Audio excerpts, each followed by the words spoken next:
Good morning, friends. It is Wild Wednesday. It is so good to see everybody out there. I'm just imagining seeing you, of course, but I know some of you might be in your jammies, or you might be in your backyard, or you might be in your family room or your playroom. I don't know. You might even be on vacation. That would be so cool. If you are, I'd love to see your pictures. Anyway, today is a really fun Wild Wednesday. They're all fun, but this might be my favorite because today we're going to talk about joy and how joy is different from happy. I know that we use them in kind of the same way, but today we're going to learn what joy as a fruit of the Spirit is like.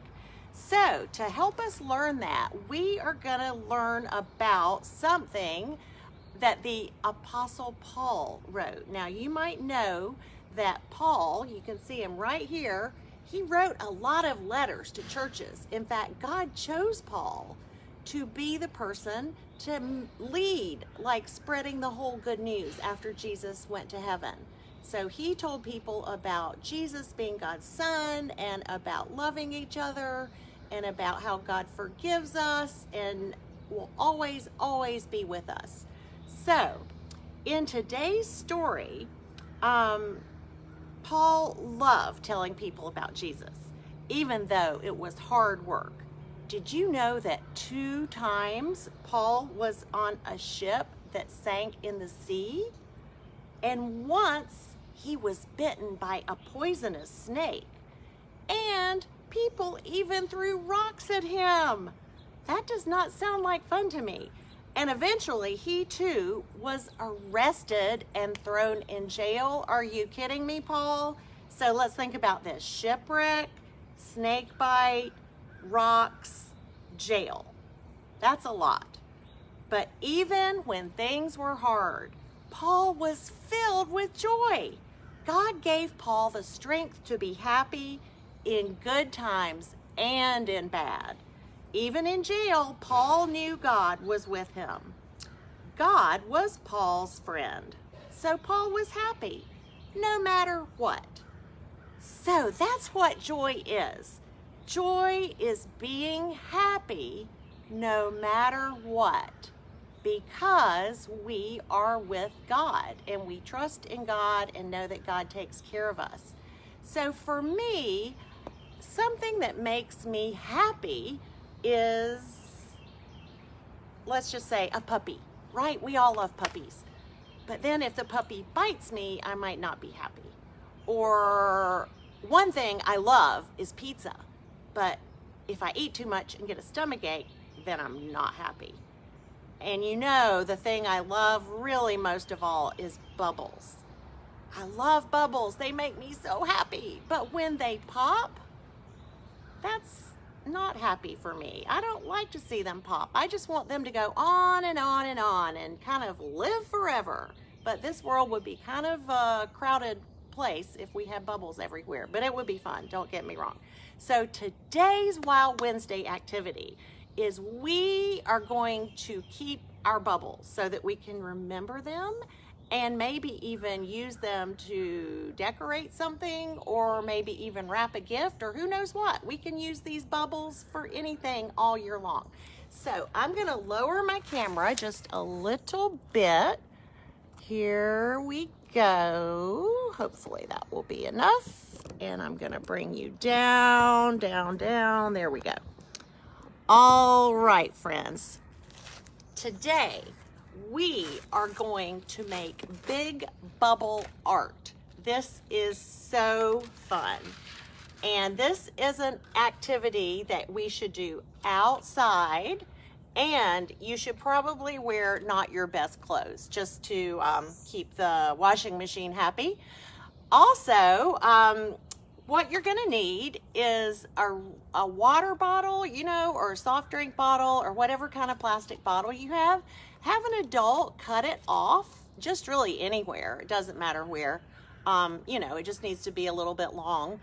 And here's the fun part. You get to go to the grocery store or send somebody or order it online, but get something that comes in a bag like this. It could be garlic. I think this was garlic. Or it could be sometimes like at Trader Joe's, they have little baby avocados in bags. Those are fun. So you get to pick a fruit or a vegetable and get a cool mesh bag. So cut up your mesh bag and then tape it on the bottle with like packing tape or duct tape or something like that, okay? Then what you're gonna need is some water in a bowl. I think this is probably between 1/4 and 1/2 cup. It doesn't matter, right? Like, don't be too scientific about this. It's fun, right? And then throw in some food coloring, just enough to make it like dark. So I would say more is better. I use the paste kind of food coloring, so I just put in a glob. But if you're using drops, you can just put in, I don't know, 5 or 6 drops. That should do it. Okay, and however many colors and whatever colors you like is fine. Now this is the part that is going to blow your mind, because what we're gonna do is we're gonna take our cool bubble maker right here, and oh, there's one more thing we need to remember, and that is always to, when we're doing this, we need to breathe out through our mouth and not in, because I don't think we want bubbles for breakfast. Okay, so what we're gonna do is dip our cool bubble maker in the solution. Oh wait, dish soap. I forgot to tell you, just a squirt of dish soap in each bowl. Silly me. I'll send you all this, so don't worry. Okay, so dip it in here, just like this, and get that mesh wet, and it will get wet. So, and then what you do is you do this. Look at that. Do you see that bubble that just came on the paper? It's gonna leave a bubble print. That was a blue one. Now let's see what purple looks like. I'll do the purple one right beside the blue one.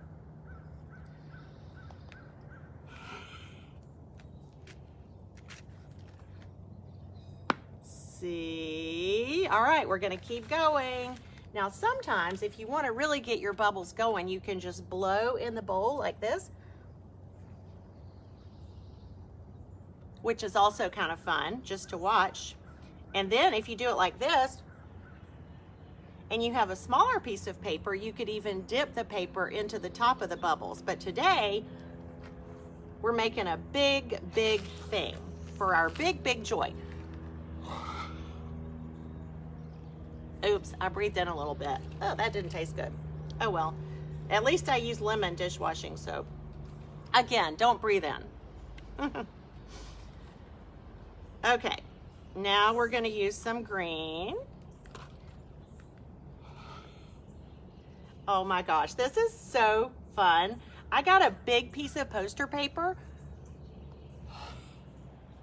so that I can decide what to do with it later. But you know what you could do, since it's July and you might be thinking about Christmas.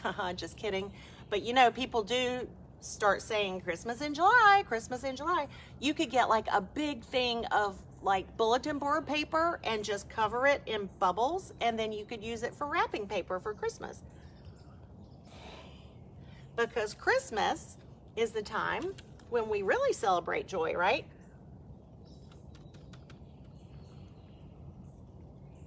This is awesome. Y'all, I mean, where else are you gonna find something that's cool to do today?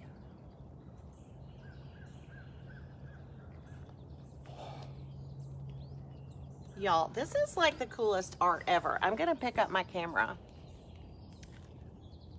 to show you just how great this is. Can you get over that? I mean, giant bubbles that will save forever. I mean, it's like everlasting joy and everlasting love. Ooh, that was almost an everlasting car alarm behind me.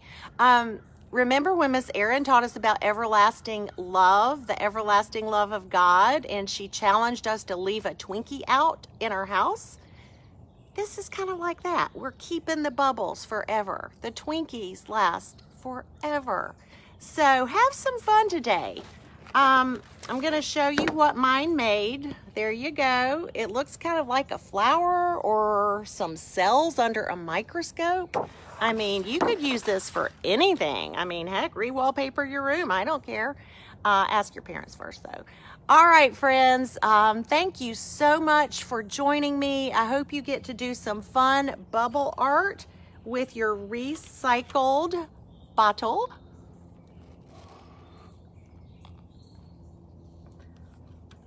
Remember to keep blowing out with your mouth and not in, because I taste a little lemony. But anyway, have fun, y'all. I really, really miss you. The church misses you, all the pastors, all the staff. We really want to see you guys soon. All right, have a great day. Love you. Bye-bye.